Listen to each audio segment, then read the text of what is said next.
I divorced the man I had secretly loved for 10 long years. In the 7th year of that silent devotion, he finally looked at me and said, "Let's get married." 3 years later, on the 10th year, I was the one who looked back at him and said, "Let's get divorced. Listen on City with me." The reason started so simply. That evening, Ryan was late again another night when he said he was still tied up at the office. Hours ticked by until my patience snapped, and I drove downtown past the glimmer of the Detroit skyline to the tall glass building that bore his name. My hands gripped the steering wheel tighter as I pulled to the curb, and through the windshield I saw him on the front steps. He wasn't alone. One glance and my heart stopped. Standing next to him was Aubrey Hill, the woman he had never fully let go of, the one who had haunted him through 5 years of his youth. He was immaculate in a black suit, tall and impossibly handsome, under the city lights, while she stood with her soft waves of hair tumbling down her shoulders, the picture of grace and quiet obedience. They weren't touching, not even brushing hands, but the intimacy radiating between them was suffocating. It was the kind of closeness you couldn't break even if you tried. I lowered my head, unlocked my phone, and opened the last message I had sent him. "Will you be home for dinner tonight?" I had written. He never answered. Lately, he rarely answered me. When I asked, he claimed he was busy. Yet when he spoke to another woman, he was never too busy. I stayed rooted to the spot, my chest tightening as I watched him from a distance. His smile glowed under the streetlight, warm and familiar to anyone else but so alien to me. And that was when I realized something that shook me harder than a slap. How long had it been since Ryan last smiled at me? We were husband and wife. Shouldn't I have been the one closest to him?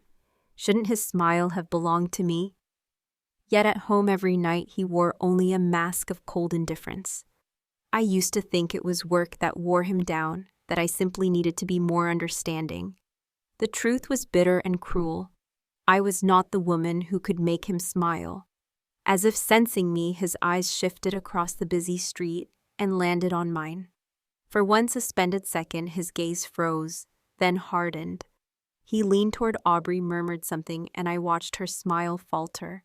She raised her hand in a delicate wave, spared me one fleeting look, then turned and walked away. My body felt like stone as Ryan crossed the sidewalk, opened the passenger door of my car, and slid in.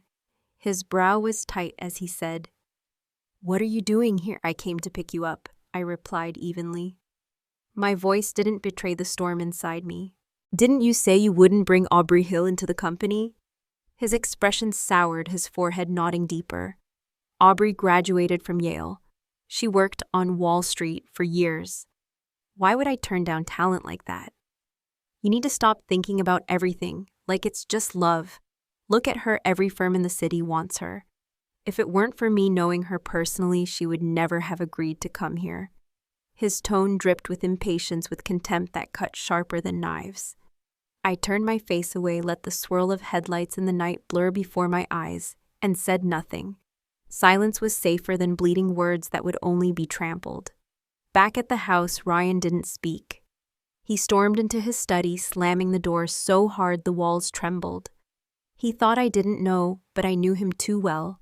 He was angry because he felt guilty. He always hid guilt with anger. Perhaps only someone who had stood by him for 10 years could see through that shield. But sometimes I hated myself for knowing him so well. If I could just be blind, maybe it wouldn't hurt this much. The house was still. I didn't scream or argue like I once might have. We simply let silence rot another night, until suddenly the study door flew open. He stood there, face dark, eyes blazing. "What do you want from me?" His voice cracked like thunder. "I'm telling you now, I won't fire her. If you can accept it, fine. If not, we'll get divorced." He bared his teeth. "No one dies from losing someone. You hear me, Ashley Carter? Remember that?" I breathed once steady and sharp and cut across his tirade. "You don't have to fire her. Let's get divorced." He blinked as if the words were too absurd to comprehend. "What did you just say?" His laugh came bitter, laced with disbelief. eyes glittering with a cruel wetness. Ashley, I'm not joking. Stop making a scene. There is nothing to discuss about Aubrey. Don't talk so tough now only to come crawling back later, sobbing and begging me to forgive you. Don't be pathetic like a dog. The first time he ever raised his voice at me years ago, I cried all night, heart split open and raw. But tonight my chest only twitched with a dull sting, quickly drowned by numbness that spread like ice. I didn't argue, I didn't cry. Instead, I reached into my bag, pulled out a folder, and laid it on the table between us. I've already signed, I said quietly. The house will be yours, the cash and the car mine. It's nearly an even split. If you want more, we can negotiate. For a long moment, Ryan was silent. His eyes widened in disbelief, then narrowed with fury, confusion curdling into rage. He snatched the papers from the table, his knuckles whitening as he scanned them, and then he looked back at me like he was staring at a stranger. Ryan snatched the papers from the table, his eyes flashing as he skimmed the lines, his lips twisted into a sneer. Well, you've got guts, Ashley Carter. If I sign, I'll never look back. You better think twice. I held the pen out to him without a tremor. His face darkened, he ripped it from my fingers and scrawled his name with a vicious stroke before throwing the document into my face. Tomorrow, 9 o'clock, we file for divorce. If you don't show you're nothing but trash. His voice thundered through the room like breaking glass. I nodded calmly. 9 o'clock tomorrow morning. I've already booked the appointment. He froze stunned for a heartbeat, and I didn't give him the satisfaction of another word. I simply closed the door behind me, and walked back to the living room. Moments later, the house echoed with the sound of crashing glass and splintering wood, his rage tearing through the silence. I covered my eyes with my hand and felt the tears press behind my lids. How had we come to this? All I had ever wanted was something simple to build a life of happiness with the man I loved. Ryan Monroe was never supposed to be a stranger, never supposed to be the enemy across the room. For him, our marriage had been a sudden convenience. For me, it had been the culmination of 7 years of unspoken devotion. I remembered the beginning when I was still just a girl who loved him from afar. That year, he had broken up with Aubrey Hill. While they were together, I never dared step closer, never dared hope. But when they finally split after 5 years of passion that ended in screams and shattered promises, I found the courage to show up where he was, to be near him, to steal a glimpse of his wounded smile. At a class reunion, he drank too much, his eyes red, his hands trembling as he poured glass after glass down his throat. I knew the reason. Aubrey had just received her acceptance letter to Yale, the golden ticket to her future. Ryan had chosen to stay behind in Detroit to inherit the company his father had built. They couldn't convince each other to give up their dreams, and love that had once looked unshakable collapsed in one violent fight. That night, his friends teased me, knowing I had harbored feelings for him all those years. They pushed me toward him, coaxed me into calling a cab, and helping him home. He was over 6 feet tall, broad-shouldered, heavy with liquor and sorrow, and I nearly stumbled under his weight as we struggled step by step through the doorway. The moment we crossed the threshold, he fell against me, pinning me to the wall before I could even reach for the switch. The house was cloaked in darkness, only the sharp smell of whiskey and the heat of his breath wrapping around me. He pressed close, his lips brushing my ear as he slurred a single word, a broken syllable, a name that blurred in the haze of alcohol. I told myself he was calling me. I let myself believe it. When his mouth found mine, I didn't turn away. I froze, then surrendered my body, betraying my heart. His kiss was rough, tasting of desperation and regret, and my world tilted into chaos. By dawn, I slipped out while he was still sleeping. My chest hollow, my mind in denial. He never called after that night. I told myself it was just a mistake, just one drunken error that neither of us would ever mention again. But weeks passed, and my period never came. I clung to excuses, stress, exhaustion, coincidence, until the test showed 2 undeniable red lines. My hands shook as I stared at the result.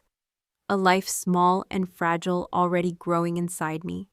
I called in sick to work, sat alone with the news pressing against my chest like a secret too heavy to carry. After hours of hesitation, I texted him, not to beg, not to demand, only because the child was his too, and he had a right to know. A day and a night passed with no reply. My hope shriveled until I convinced myself he would never answer. And then suddenly my phone lit up, his name on the screen. His voice was cold, stripped of warmth, impossible to read. "I'll take responsibility," he said flatly. "Ashley Carter, let's get married." Even now I remember the explosion inside me. My heart bloomed like fireworks, fierce and blinding, as if someone had handed me the winning ticket of a lifetime. I tried to steady myself to speak with calm, instead of the wild joy coursing through me. Do you even like me? I don't want you to marry me just out of duty." He was silent for a long time, then finally said, "Don't overthink. I'll come to you right now." I bit my lip hard to hold back the tears that threatened to fall. In my mind, I saw the boy he once was, bright and untouchable, on the high school basketball court, sweat shining on his brow, smile like sunlight. I had fallen in love long before I could even name it. Was it the moment he handed me a bubble tea with a grin saying it's on me, or the way he looked alive? Every time he played, I never knew exactly when. All I knew was that I loved him, and so I agreed. I let myself believe that happiness had finally chosen me. Even though his mother despised me for becoming pregnant before the wedding, even though she refused to accept the ceremony, refused to drink the tea of acknowledgement, even though she whispered that I had trapped him, I told myself it didn't matter. I had Ryan, I had our child, and for once I thought I was the luckiest woman alive. I was wrong. Even though I lost the baby in the end at that time, I truly believed I was the happiest woman alive. As long as I was with him, every bitterness melted into sweetness. How foolish I had been. In the dark, my lips curved into a bitter smile. I never imagined that in just 3 short years, the dream would shatter into smoke. The next morning, I had already finished packing when Ryan still hadn't woken up. I stood outside his bedroom door and knocked until he finally opened it. He stood barefoot in gray pajamas, his expression sour. "You're in such a hurry," he said coldly. I glanced at the clock. If we were late, we'd have to reschedule. I took a breath and said softly, "You've always said you wanted a divorce. Now you finally got what you wanted. Shouldn't you be happy?" "Of course I'm happy," he sneered, eyes glinting like steel. "It's perfect timing. Aubrey's back after all." "You know what that means. Time for you to step aside." I nodded faintly. "Then let's go." The car ride to the courthouse was silent. Ryan's face was stormy, but I had long grown used to it. I could no longer remember when we stopped talking. Once I used to love telling him everything about a stray cat. I saw a flower blooming on the sidewalk or a cloud shaped like a dragon in the sky. I used to want to share my every thought with him, but he rarely replied, and when he did, it was usually a curt okay typed hours later when he needed something. I once lied to myself thinking maybe he just wasn't the talkative type. But then I saw the screenshots Aubrey posted online. Pages of messages, his words quick, playful, intimate. He could reply in seconds when it was her. I had been a fool. Slowly, I stopped sending him anything at all. At the courthouse, a middle-aged clerk sat us down and tried to persuade us. "Is this just a misunderstanding? Maybe you should think it over," she said kindly. Before Ryan could speak, I smiled and replied, "No. We married in haste without a real foundation. Now we can't live together anymore. It's best to end it." The clerk sighed. "The law requires a 1-month cooling-off period. Go home, think again." Ryan glanced at me with an unreadable look, but I shook my head gently. There was nothing left to think about. Ryan Monroe was by every outward measure an extraordinary man. Handsome even in high school, the golden boy everyone admired. His family was well off, his parents successful in business. When my friends and I crowded onto buses to get to class, he was pulling up in a sleek car to pick up Aubrey. He was charming, social, surrounded by friends, the kind of man who commanded admiration wherever he went. But for me, he had never been kind. As we walked out into the noon sun, the heat burned my eyes until tears welled. Ryan noticed and smirked, mistaking my tears for regret. Now you're sorry, too late. Ashley Carter, remember this. I'll never take you back. His voice was laced with cruel triumph, his hand shoved in his pocket, looking down at me with contempt. I didn't answer. I wiped my tears, lifted my chin, and walked with him back to the car. At home, he collapsed on the sofa, crossing one leg casually, as if nothing had happened. He didn't even look at me when he ordered, "Get me a glass of water." I ignored him. I went to the bedroom, pulled out my suitcase, and wheeled it toward the door. "Where are you going?" he demanded, frowning. "I've rented a new place. I'm moving today." I hesitated a moment, then added, "Everything you ever bought me is in the closet. It's all yours, you ungrateful bitch," he snarled, leaping to his feet. I gave him a thin smile. "We're divorcing. Let's at least end this cleanly.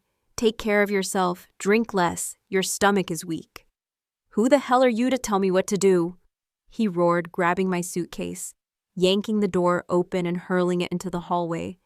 Get out right now!" His eyes burned with a fury so sharp it was almost animal. I stared at the suitcase lying on the floor for a moment, frozen.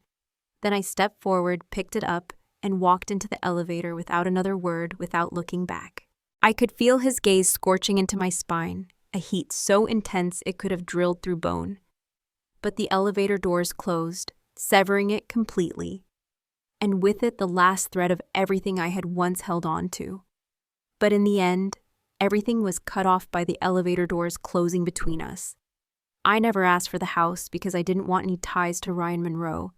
I didn't want to see his furniture, smell the scent that clung to him, or be reminded of anything that had ever belonged to him. The truth was, I had been thinking about divorce for a long time. I had always known he didn't love me. I simply believed that after so many years, even a heart carved from stone would eventually soften in the warmth of my devotion. Yet after all those years, Ryan never loved me. The feelings I carried for him had been drained dry, leaving me hollow. That was when I finally understood some people are truly irreplaceable, and no matter how much you give, you will never be the smile in their eyes.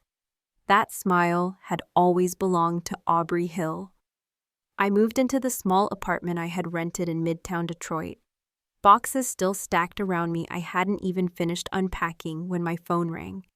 The name flashing across the screen froze my breath.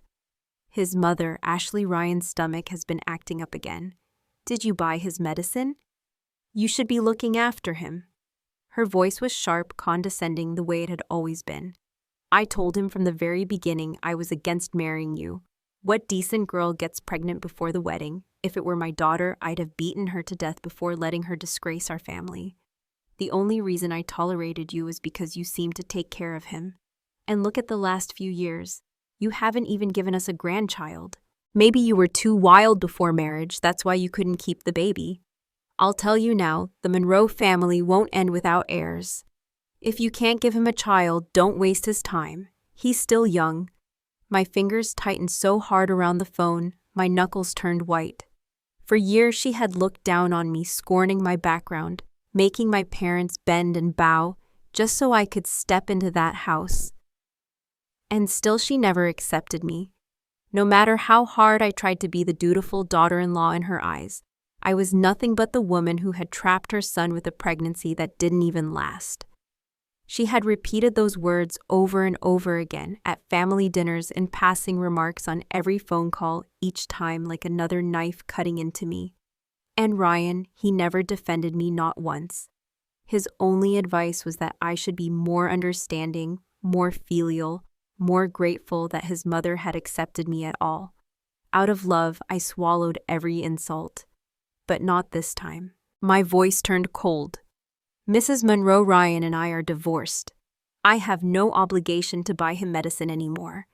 And one more thing, you didn't give birth to me, you didn't raise me, and you have no right to judge me. If you don't like the sight of me, then do yourself a favor and close your eyes. I hung up before she could speak again. I blocked her number. Then I sat staring at my phone, until I decided to leave every Monroe family group chat, deleting and blocking each relative, including Ryan himself. Only when I was done did I exhale the air, leaving me like a long, heavy sigh. Divorce wasn't as unbearable as I had imagined. In fact, I felt lighter. Ryan had always used divorce as a weapon to control me, throwing it out every time we fought because he knew I would never leave. The first time he threatened me, I had been terrified, sobbing until my throat was raw, kneeling before him like a dog, begging him not to abandon me, promising I would change, I would do anything as long as he stayed. But pain always reaches a threshold. When someone is wounded too many times, the hurt dulls, hardens, and eventually turns into something like armor. Now the chains that had dug into my bones were finally gone. What remained was one word etched in fire across my heart: freedom. Ryan didn't come looking for me. It was as if he had vanished from my life. 2 weeks later, a message popped up from an old classmate inviting me to a reunion. At first, I refused. I didn't want to risk seeing him again. But then I thought, why should I hide? I was not the one at fault. I had nothing to be ashamed of. So I agreed to go. That night, I laughed and chatted with friends, feeling almost like myself again, until the doors opened. Ryan Monroe walked in. Each step he took dragged old memories out of the shadows. Each glance from him pressing against scars I thought had begun to heal. He was still wearing the same tailored suit from the office, crisp jacket, hugging his tall frame, the top button undone, and a strand of dark hair falling across his forehead, giving him an air of careless charm mixed with arrogance. He didn't need to speak. The authority he carried filled the room the moment he stepped in, and the chatter around us faltered into silence. Behind him walked Aubrey Hill, dressed with elegant precision, her makeup flawless, her presence polished and magnetic. The room stirred instantly, whispers rising. Look who's here, Ryan Monroe and Aubrey back together again. Knew they'd never really break up. Come sit, someone laughed. I still remember when Aubrey left for Yale and Ryan nearly drank himself sick. Guess he's been waiting all these years. The memories burned like salt in my chest. When Ryan married me, he insisted on no wedding, no pictures, no announcements. He claimed he hated formalities, but I knew better. In 3 years of marriage, he never once posted about me online, never once introduced me as his wife at social events. We walked side by side, but he always kept a careful distance. To the world, I was invisible. To the world, it was always Aubrey. Ryan's gaze swept across the room, finally locking on me. His lips curved in a cold, mocking smile. I didn't meet it. I kept talking to the friend beside me as if he weren't there. His expression darkened, and he guided Aubrey to sit just a few seats away. Aubrey, so you're back for good. Heard you were thriving in New York. Planning to stay in Detroit, someone teased. She brushed a curl behind her ear, smiling coyly. I'm getting older. My family keeps reminding me it's time to think about settling down. Laughter rippled around the table. Well, that works out. Ryan's been waiting for you all this time, another chimed in. Aubrey lowered her eyes modestly, lips pressed in a delicate smile, the picture of false shyness. Compliments flew about her independence, her beauty, how perfect they looked together. Then a classmate spoke up with a chuckle. But honestly, Ashley's no less beautiful. Remember back in school we used to argue over who was the class flower. I was about to respond when Ryan cut in with a sharp laugh. Pretty faces don't matter much if there's nothing behind them. A woman who spends her days fussing over love playing house ends up pathetic. No wonder people get tired of her. The words slammed into me like a punch, but I kept my head high. I knew he was talking about me. Back then, when he was building his career, he was busy beyond reason. I could have chased my own ambitions, but I chose him. I turned down offers, some worth more than I'd ever dreamed of, because I believed he needed me at home. Believed love meant sacrifice. I gave him everything, and now in front of everyone, he spat on it. The room went quiet until one friend broke the tension. That's not true, Ryan. Ashley had plenty of opportunities. I remember her college project that made a fortune overnight. Didn't one firm offer you $300,000 a year, Ashley? She turned to me curious. Why didn't you take it?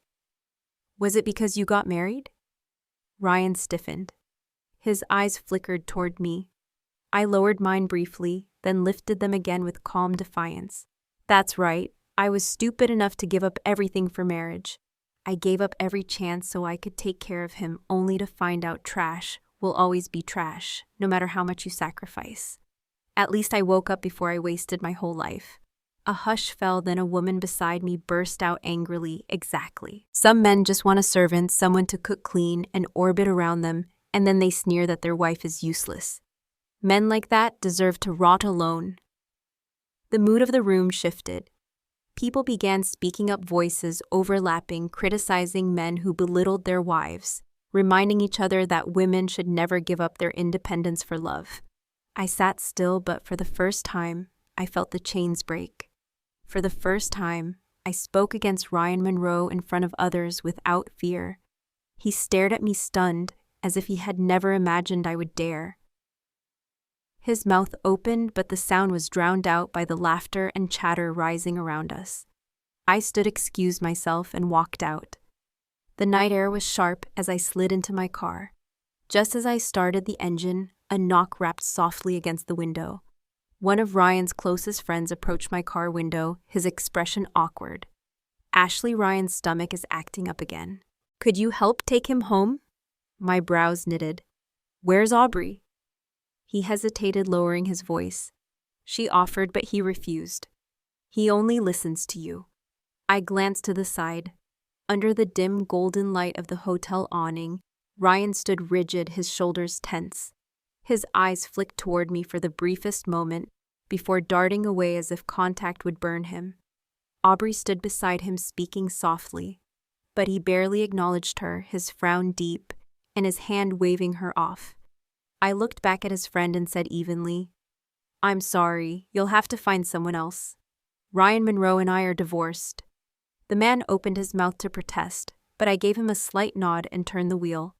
The car rolled forward, and in the rearview mirror I caught one last glimpse of Ryan, pale. Under the light, unmoving, his figure shrinking until it was swallowed by the night. I didn't look back. I drove straight into the flow of traffic, headlights blurring with tears I refused to shed. Everyone knew how much I had cared for Ryan. His friends knew, his family knew. His stomach condition had started years ago after Aubrey left for Yale, when he drank himself nearly sick. For 3 years, I had transformed myself from a woman who had never set foot in a kitchen into a wife who prepared soup and porridge every day to soothe his pain. I bought every medication, packed each pill into little bags, marked by day, slid them into his coat pockets so he'd never forget. When it was time to take them, I called to remind him. Once he left on a business trip without his medicine. In the middle of a bitter winter night, I booked the first flight, carrying the pills across states just to reach him. When I arrived, snow dusted my shoulders. He was asleep. I didn't wake him, just stood outside his door, waiting until he stirred. Hours later, he opened it, glanced at me once with a cold frown and said, "Leave the medicine. Go." That was all. It was on the trip home that I collapsed and lost the child I had been carrying. The past crawled under my skin, like worms gnawing at me. It didn't scream, it didn't bleed, but it ate at me piece by piece, leaving wounds that never closed. Sometimes I wondered how I had become so small. I was never weak. I was never the kind of woman who forgot herself. But for him, I had begged. I had bent. I had become less than a shadow. Love, when it exists, never obeys reason. A single smile from him made me drop every guard. One tender glance made me surrender without a fight. But that was gone now. My love had been stripped bare, ground down to dust. The woman I had once been, the Ashley Carter, who carried his image in every heartbeat, was dead. Killed slowly by his indifference, his coldness, his relentless cruelty. The next morning, as I prepared to leave for work, my parents called. Their voices were grave. Both families were gathered at the Monroe house. They wanted me there to talk things through. I had known this day would come. Divorce wasn't just between two people. It was a collision between two families. I had no desire to step foot in that house again, but to end things cleanly. I would have to face them. 2 weeks away, and already the place I once called home felt foreign. As I crossed the threshold, a heavy weight pressed against my chest like a stone, crushing my ribs. 4 elders sat stiffly on the sofa, faces dark. Ryan hunched in a corner, cigarette dangling between his fingers. Eyes on the floor. Perhaps he realized I was no longer wavering, because his mother did not immediately lash out as she used to. Instead, she forced a half-smile, her tone half-scolding, half-pleading. Ashley, young people get hot-tempered. Couples argue. Divorce isn't a small thing, you can't just say it and mean it. I smiled faintly, my voice calm. Ma'am, you should ask your son. He's the one who has demanded divorce not once or twice, but 13 times. I'm only giving him what he wanted. Her face froze. She tried again, laughing weakly. He was just angry, acting childish. He didn't mean it, childish. I let out a dry laugh, my words cutting sharp. He's a year older than me. If at 25 he still isn't grown, then maybe there's something wrong with his development. The room fell silent. Ryan's cigarette smoldered between his fingers, ash dropping onto the carpet as his jaw tightened. His mother's face went rigid, her lips clamped shut. For a moment she had no words. Then Ryan's father cleared his throat, trying to soften the tension. Ashley, Ryan has his faults. As his parents, we admit that. We're sorry on his behalf, but in every marriage it takes two. One hand alone can't make a clap. I lifted my head, my eyes sharp. Then let me try clapping with one hand for you, sir. Tell me if you hear the sound. I had no reason to swallow my pain anymore. The divorce had freed me from restraint. I would say what needed to be said. I stepped forward, meeting their eyes with unflinching steel. In this marriage, what exactly did I contribute? Ryan's ex came back and he called me useless, said I was nothing but a woman who cooked and doted. Yet wasn't it this very family who told me he was weak, that he needed someone to take care of him? For years I cooked clean, tended to every detail, changing recipes day after day, because his stomach couldn't handle spice. I love spicy food, but for 3 years I never made a single dish with heat. Tell me, Ryan, is that my fault too? Ryan lowered his head, silent, his cigarette trembling between his fingers. His mother snapped, unable to hold back. Don't you dare dump all the blame on him. You've been married years and still haven't given us a child, the first one you couldn't even carry to term. Maybe the problem is you. Her words were sliced in half by my voice, louder than thunder. Say that again and I'll make sure you regret it. Yes, I was pregnant before we married. But do you think pregnancy is something I did alone? If Ryan didn't want it, could I have forced him? And as for losing the baby, don't you dare put that on me. Why don't you ask your son why it happened? The room froze. Ryan's head jerked up, his face ashen. I pressed on my voice, trembling with fury. He went on a business trip, forgot his medication. In the dead of winter, I flew across states just to bring it to him. And what did he do? He slept like a stone while I stood outside in the snow for 3 hours waiting. When he finally opened the door, all he said was, "Leave the medicine. Go." That night, my legs went numb, I collapsed, and I lost our child. Now you dare tell me it was my fault. My voice cracked. Was it really my fault the dam broke? I hadn't planned to cry, but years of buried pain erupted, spilling over in hot tears. I couldn't stop. Tell me what I did wrong. Tell me why loving someone with everything I had, with all my heart and body and soul, is treated like a crime. I turned to Ryan, my chest heaving. Ryan Monroe, answer me. Where was I wrong? My mother shot up from the sofa, her face stricken. Ashley, you told us you slipped, that it was an accident. I gave her a broken smile. Because I didn't want you to blame him. I was stupid. Too stupid. Her eyes shone with tears as she turned on Ryan. Her voice shook but was fierce. Ryan, has our family ever treated you badly? We welcomed you like a son.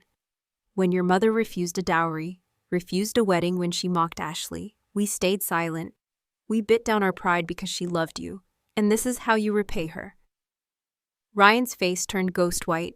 I'm sorry. He looked toward my mother, voice small. Mom, don't you call me that, she roared, eyes blazing. My father's hands clenched tight, his knuckles pale with rage, his jaw locked. I stood there in the center of the room, exhaustion weighing heavy. Finally, I spoke calm but unyielding. Ryan, I don't know why you dragged both families here, but I know one thing. I have never betrayed you, never once. I don't want a spectacle. I only want this to end quietly. He lifted his head, his eyes conflicted, swirling with guilt and desperation. For a long while, he said nothing, then whispered, "You're not wrong." "I am. I pushed us here. I'm sorry. I didn't mean to hurt you. Ashley, give me one chance to make it right. I swear I won't do it again." I looked at him and a bitter smile tugged at my lips. "Of course you didn't mean it. But while you were enjoying everything I gave you, despised me all the same, Ryan. I'll never understand how you could take my heart bleeding and raw and treat it like filth. You never gave me anything yet. You thought love gave you the right to demand endlessly. Even if I carved my heart out and handed it to you, you'd only wrinkle your nose at the stench of blood. It was because I loved him that I gave him my best, but he used that love to wound me again and again, standing above me as if my devotion were something he had the right to scorn." I stepped closer, so close that my breath touched his face, and whispered, "Ryan Monroe, what exactly are you? By what right do you stand there and treat me this way?" His eyes trembled, his face drained pale like a man who had just survived a sickness that nearly killed him. For the first time in his life, he stood before me, stripped of arrogance, small and broken, unable to speak because every word I delivered landed like an arrow to his chest. "Aubrey Hill came back, and you once promised me she would never set foot in your company, yet you let her in. You could not even keep that vow. You broke faith and then had the audacity to call me weak, to say I knew nothing but love and dependence. Congratulations, Ryan. I freed you. You finally got what you wanted." His head shot up in panic. "Ashley, no, there's nothing between me and Aubrey. We're just colleagues." I laughed bitterly, my voice laced with sarcasm. "Do you dare say there isn't even a flicker of longing in your heart? Since when do colleagues eat lunch together every single day? Send each other texts from morning to midnight, whisper over phone calls as if no one else existed. Do you really think the rest of us are fools, Ryan? Do you believe I would stand here and let myself be deceived over and over again?" His lips moved, but no sound came. He was choking on excuses he no longer had the courage to speak. I rose to my feet, my eyes cold detached. "That's all I have to say. From here on, I expect you never to bother me again." I had barely turned toward the door when his voice cracked behind me, shaking desperate as if a mask had been ripped from his soul and he was naked for the first time in his life. "Ashley, if I want to change, if I swear to change, do we still have a chance?" I looked back. His eyes, usually filled with cold pride, now held a fear I had never seen, the fear of a boy abandoned in the dark. The man who always towered above me was trembling like a child left out in the storm.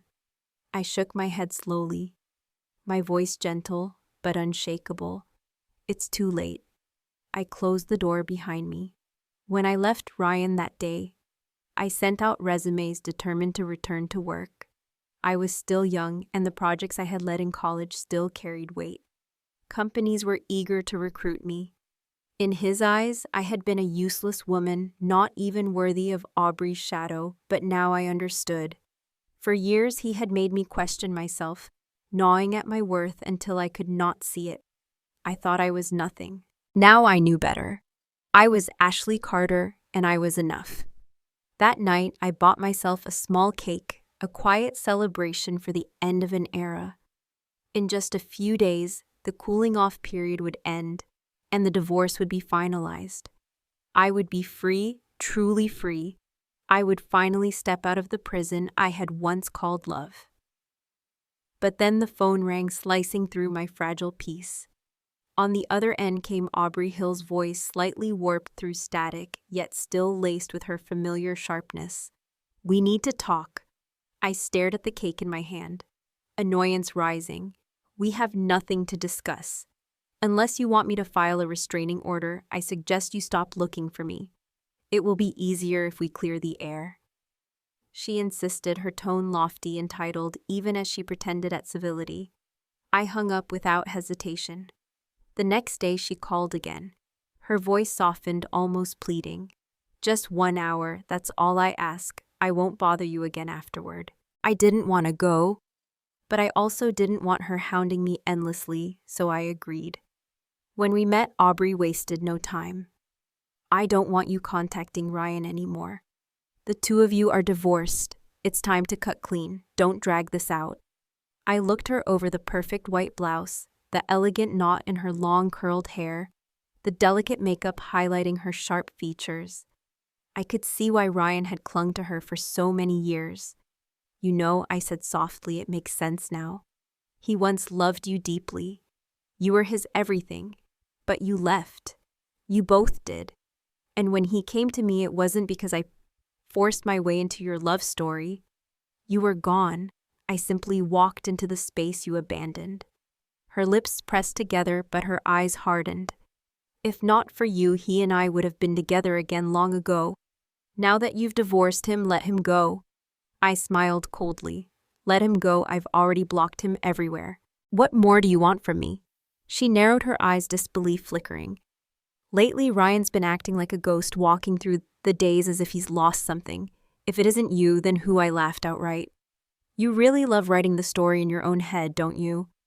If he looks like a ghost, that's his problem. I'm done. Don't blame me for his misery."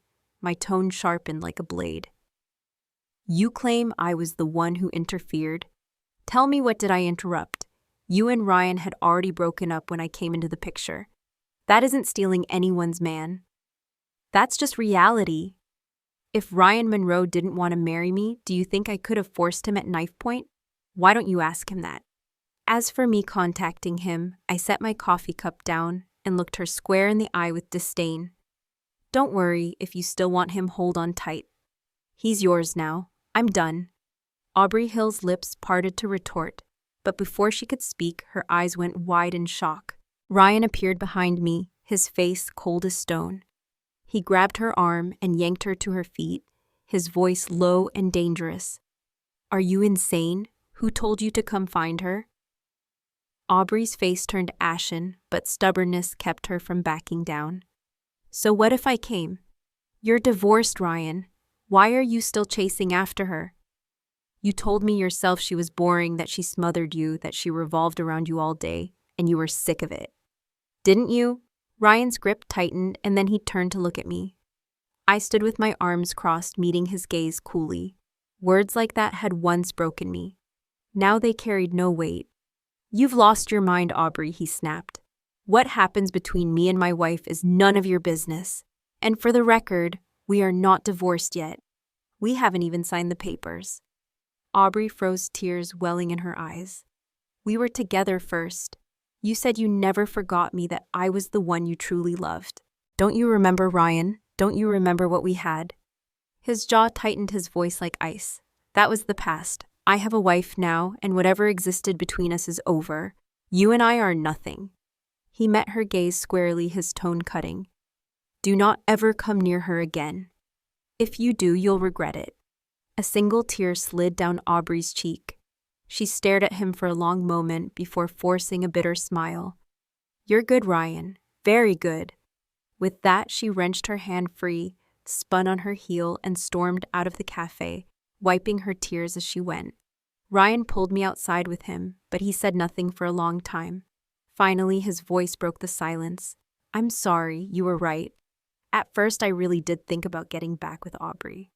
I was young and stubborn when she left me. And when she came back, I wanted to prove I had made something of myself. I wanted her to regret leaving me. I confused that pride, that bitterness with love." He dragged his hand down his face, his voice dropping low. "But I see it now.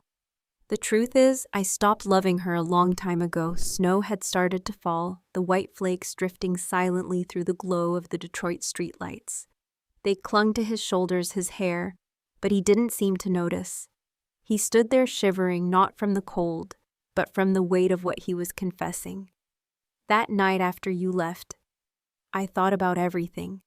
I realized what kind of man I had been. I thought you couldn't live without me. Thought you would always be there no matter how cruel I was, so I dared to treat you like nothing to belittle the very love you gave me. But I was wrong. You weren't wrong, Ashley. You never were. You just loved me purely, fully, honestly. And that kind of love is rare. It should have been treasured. Instead, I was the one too low, too unworthy. The street lamps flickered and a snowflake landed on his lashes, melting instantly into a tear that glistened before sliding down his cheek. His voice was hoarse, worn thin by emptiness. Since you left, when my stomach flares up, there's no one to make me soup, no one to portion my medicine. Sometimes I can't even remember the name of the pills. That's when I finally understood. The one who can't live without the other is me. His hand shook as he reached for me, his breath turning white in the frozen night air. He had always been a man of few words, locked tight behind walls of pride, but now the dam had broken. He said more to me in those few minutes than he had in years of marriage, but it was too late. I lifted my hand, let a snowflake dissolve in my palm, and whispered, "Ryan, you don't love me. You just don't know how to be alone."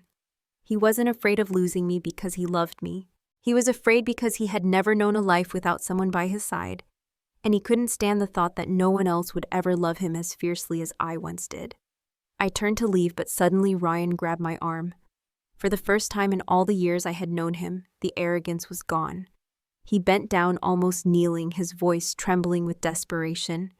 "Ashley, please, think of it as me begging you. I've never begged anyone in my life, but I'm begging you now. Give me one more chance. I was wrong. I didn't realize how much you meant to me. From now on, I jerked my arm free, cutting him off coldly. "Ryan, no one waits forever for you to turn around. I am not your parents. They may have only one son, but I have endless choices. Men in this world are not in short supply." He froze where he stood, his eyes following me with a desperation that bordered on madness. His voice broke through the wind and snow, calling my name with a rawness that cut the night open. "Ashley Carter." His figure shook violently, dressed only in a thin shirt as the storm swallowed him whole, his eyes red from cold and despair. "I won't divorce you," he shouted. I turned back, my gaze like ice. "Then I'll take you to court." My words fell like steel. "You're pathetic, Ryan. Stop lowering yourself like a dog."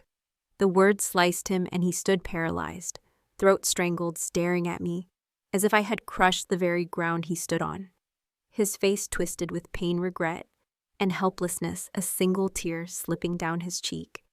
Those were the same words he had once thrown at me when I had begged him not to leave. Now I returned them whole, not a syllable missing. And in that moment I understood, when love dies, cruelty comes easily. He finally learned to regret. But regret that comes too late is just another mistake. Not long after he drank himself into the hospital, one of his friends called me in a panic. "Ashley, please, he's been drinking all night. We tried everything, he won't listen. Could you come see him?" I paused, then answered firmly. "Sorry, I have a meeting. I don't have the time." "He keeps calling your name," the friend pressed, his voice breaking. "He's crying, begging, saying he's sorry. He really loves you. How can you be so heartless?" A laugh escaped me, cold as winter air. Heartless. Do you know what heartless looks like? I once had appendicitis so severe I couldn't stand. While I lay doubled over in pain, he was out with Aubrey Hill eating hot pot. I called him again and again, and he never answered. In the end, I had to dial 911 myself, drag myself to the ER, and save my own life. The doctor said if I'd come any later, I might not have survived. My appendix had already ruptured, the infection spreading, my life hanging by a thread. And when he found out, all he said was, "Yeah, I know." That was the moment whatever love I had left for him died. No matter how much I gave, I could not warm a heart carved out of ice. Compared to his cruelty, my indifference now was nothing. I clenched my fist, hung up, and refused to answer again. The love I had once clung to so desperately, the love I thought was worth any sacrifice, had rotted into something unrecognizable. All it brought me now was clarity. It had passed its season. It was over. And I no longer wanted it. Not long after, a call came from an unfamiliar number. When I answered, it was his mother's voice, no longer sharp and arrogant, but choked with sobs. "Ashley, please. Ryan truly loves you. It was our family that was wrong before. From now on, we'll make it right. Whatever you want, an engagement, a proper wedding, a dowry. We'll do it exactly as you say. Just give him another chance." A small, bitter smile touched my lips. I truly don't understand why people are always like this. When you walk toward them giving everything you have, they look down on you. But the moment you turn your back suddenly, they realize they have nothing left to hold you with. All I'm asking is that you visit him once, his mother sobbed on the phone. Ryan's stomach ruptured from bleeding. He collapsed unconscious and still kept calling your name. Her cries came so hard she could barely breathe. If this had been before, just hearing that Ryan's stomach hurt would have been enough to send a knife through my chest. But now all I felt was irritation. I ended the call without hesitation, walked into my meeting, and buried myself in work. Where had he been when I needed him? Even if he drank himself to death, I wouldn't shed a single tear. I assumed in his condition he wouldn't even make it to sign the divorce papers. But 3 days later, he appeared. His face was pale, his frame thinner than I'd ever seen, his steps heavy with exhaustion. He stood before me, silent eyes flickering with hesitation, and then finally handed me a new agreement. In it, every piece of property, every dollar, every possession was turned over to me. He was leaving with nothing. "Let me atone for what I've done," he whispered hoarsely. "At least this way, if I ever dare pursue you again, I'll have some shred of dignity left." He gave a broken smile. I shook my head, a sigh slipping from my lips. If only you had realized this sooner. Back then, I would have given anything for happiness with you. I loved you with everything in me, gave you my heart without reserve, begging only for you to turn back to me. I tried my hardest, and because I did, I can let go without regret. Ryan bowed his head for a long time before murmuring, "I was a fool. I really did have the chance to be happy, but I only ever learned to cherish something after it was gone." He hesitated, voice faltering as if afraid. Could I stay in touch? I won't bother you. Just knowing you're okay would be enough." I smiled gently, but my eyes were firm. "That won't be necessary. The past is over. We both need to move forward." I stepped close, just once more, straightened his tie with careful hands, and said softly, "If one day you meet someone who truly loves you, please don't treat her the way you treated me. Loving someone is never wrong. But being loved, if you crush that love underfoot, you'll lose something priceless. And sometimes when love disappears, it never comes back." His face contorted as if every word I spoke had turned into a blade sinking into his chest.